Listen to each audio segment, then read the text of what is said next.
आप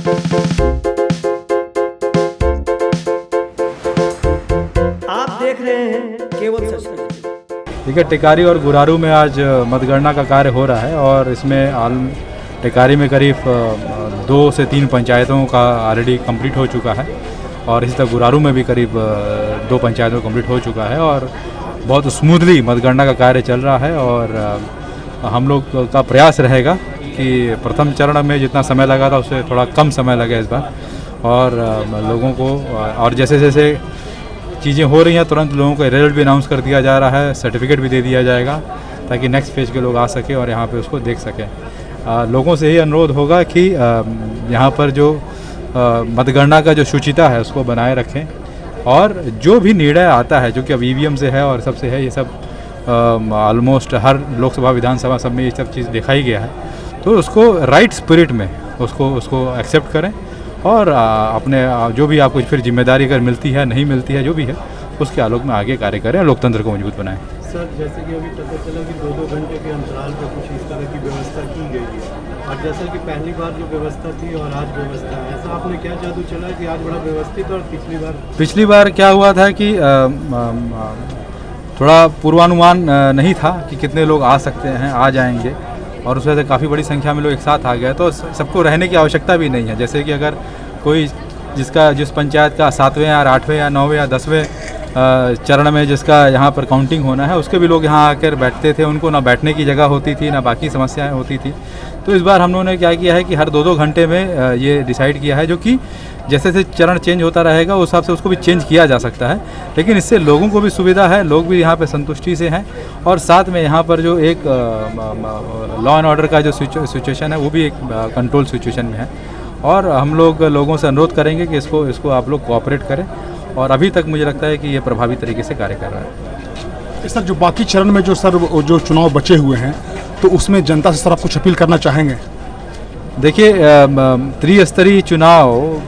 से सबसे ज़्यादा ग्रामीण जनता आप जुड़े हुए हैं और जो व्यवस्था है और जो पूरी शुचिता है उसको हम लोग सुनिश्चित कर रहे हैं। आप लोगों को केवल ये सुनिश्चित करना है कि आप अपने वोट का प्रयोग निर्भीक होके और सही व्यक्ति को दें। अभी भी अगर आप किसी लोभ में आके और किसी अन्य दबाव में आके करेंगे तो आप अगले 5 साल के लिए पछताएंगे। ये आपके पास मौका मिला है अपनी ग्रामीण लोकल सरकार को चुनने का। आपको जो उचित लगते हैं प्रत्याशी उनको ही दें और आपको कहीं लगता है कि किसी व्यक्ति के द्वारा उसका मॉडल कोड ऑफ कंडक्ट का उल्लंघन किया जा रहा है, संबंधित पदाधिकारी को बताएं और उसमें सख्त से सख्त कार्रवाई की जाएगी। अभी तक सख्त से सख्त कार्रवाई की गई है। सर, प्रत्याशियों के लिए सर जो आचार चुनाव संहिता का जो नियम है सर, तो उसके लिए कुछ आपके तरफ से? उसमें रिटर्निंग ऑफिसर की तरफ से आपको एक लिखित में भी दिया गया है जो नियम है और आपको ऑलरेडी इन लोगों को बताया भी गया है। मेरा सबसे ही अनुरोध होगा कि इसको हल्के में नहीं लेंगे और जहाँ पे भी हम लोगों को इस तरह का वायलेशन रिपोर्ट हो रहा है उसमें सख्त से सख्त कार्रवाई भी की जा रही है। मैं चाहूँगा जितने प्रत्याशी हैं वो जनता के उम्मीदों पर खरे उतरे। ऐसा ना हो कि आपको जनता ने चुना लेकिन आपके ऊपर इतने मॉडल कोड ऑफ कंडक्ट उसका वायलेशन का केस हो गया कि आप भविष्य में उस जिम्मेदारी को निर्वाह ना कर पाएँ। तो आपको बैलेंस करके आगे बढ़ना होगा। Thank you sir. तो आपने देखा कि ये जिलाधिकारी सह निर्वाची पदाधिकारी डीएम सर अभिषेक कुमार जी थे, जिन्होंने बताया कि मतगणना का काम कैसे चल रहा है और कैसे स्मूथली थोड़ा सा परेशानी हुआ था। जो पहले चरण या दूसरे चरण का जो मतगणना था उसमें थोड़ा परेशानी हुई थी, बाद में उससे सबक लेते हुए जो तीसरे या चौथे चरण का जो चुनाव जो होगा या जो तीसरे चरण का चुनाव का जो मतगणना चल रहा है उसमें प्रत्याशी को या उनके समर्थकों को या किसी को भी किसी तरह की परेशानी नहीं हो इस पर वो बता रहे थे। और उन्होंने एक प्रत्याशियों से जिलाधिकारी ने 2 निवेदन किया है। एक तो किया है जो प्रत्याशी हैं उनको कहा है कि आप